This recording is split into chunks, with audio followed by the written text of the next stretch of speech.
Selamat datang di channel Lembur Edukasi. With education you can change the world. Pada episode kali ini gue akan ngebahas materi nih teman-teman.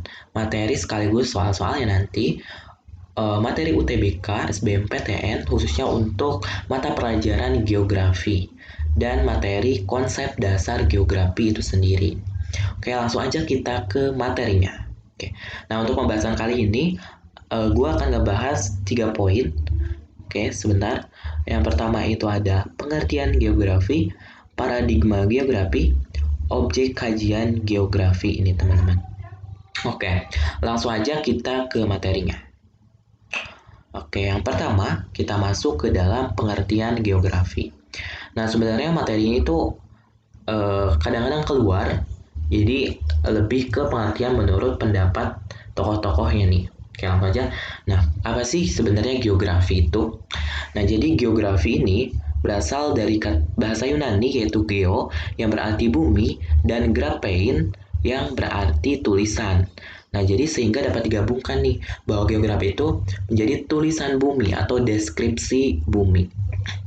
Nah, untuk lebih jelasnya kita akan bahas nih pengertian geografi menurut para ahli. Nah, yang pertama itu adalah Eratosthenes.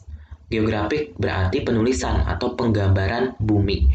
Nah, teman-teman harus tahu juga nih, Eratosthenes ini merupakan atau disebut juga sebagai bapaknya geografi. Nah, jadi ketika ditanya di soal siapa bapak geografi, nah itu adalah Eratosthenes.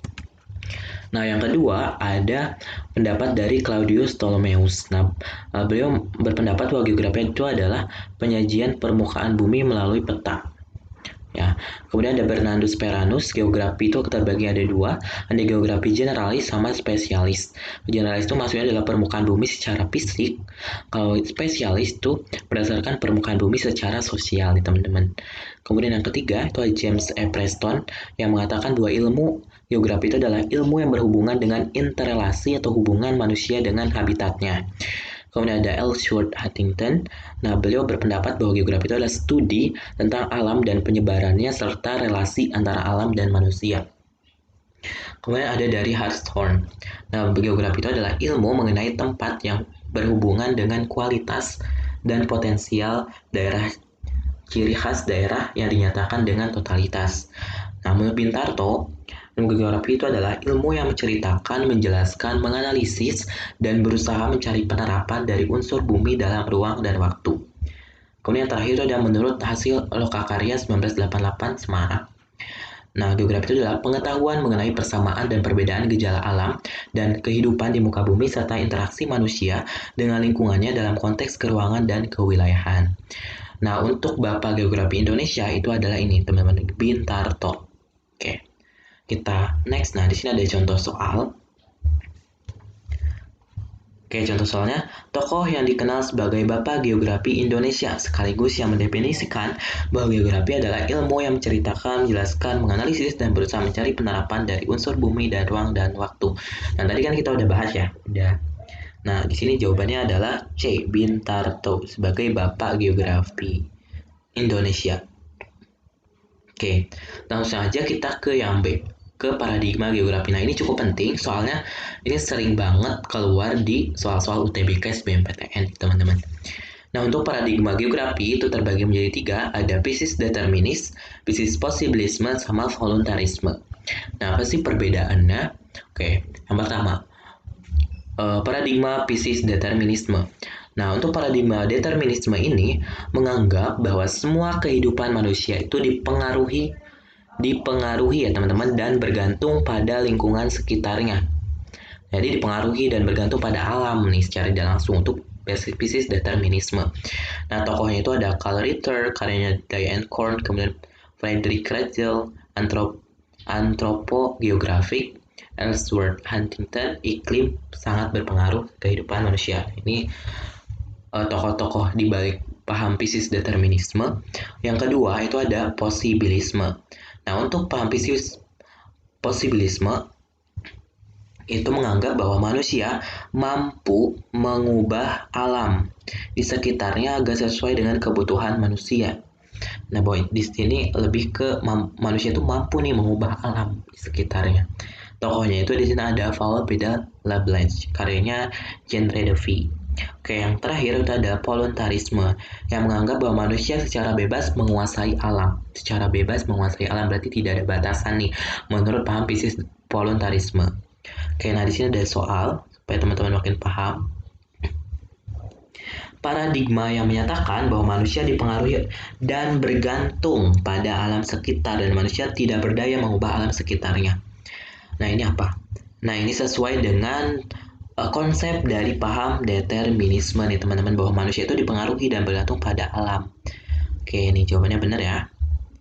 Jadi teman-teman harus bisa nih ngebedain kalau determinisme itu manusia itu dipengaruhi dan bergantung pada alam. Kalau posibilisme menyatakan bahwa manusia dan kebudayaannya itu ditentukan oleh alam. Beda ya. Posibilisme itu bahwa aktivitas manusia dan kebudayaan itu ditentukan oleh alam nih. Kalau voluntarisme itu yang tadi paham yang menyatakan bahwa manusia secara bebas menguasai alam. Oke, kita next ke yang materi selanjutnya, itu objek kajian geografi. Nah, untuk objek kajian geografi ini ada dua ya.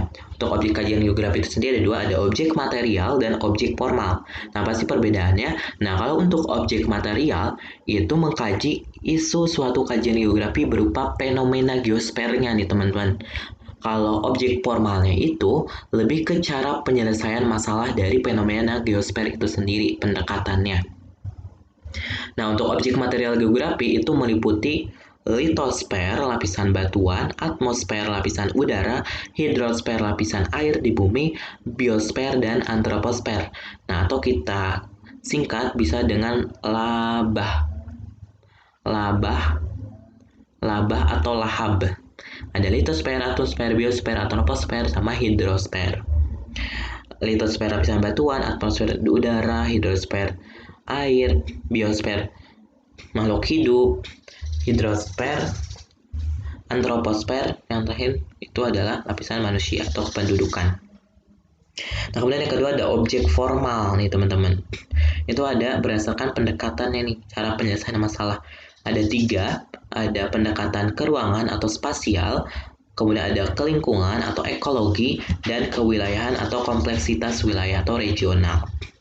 Nah, langsung aja nih kita ke contoh soal.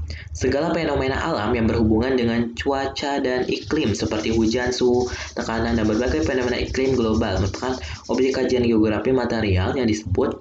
Nah, tadi kalau cuaca dan iklim itu hubungannya dengan lapisan udara nih teman-teman.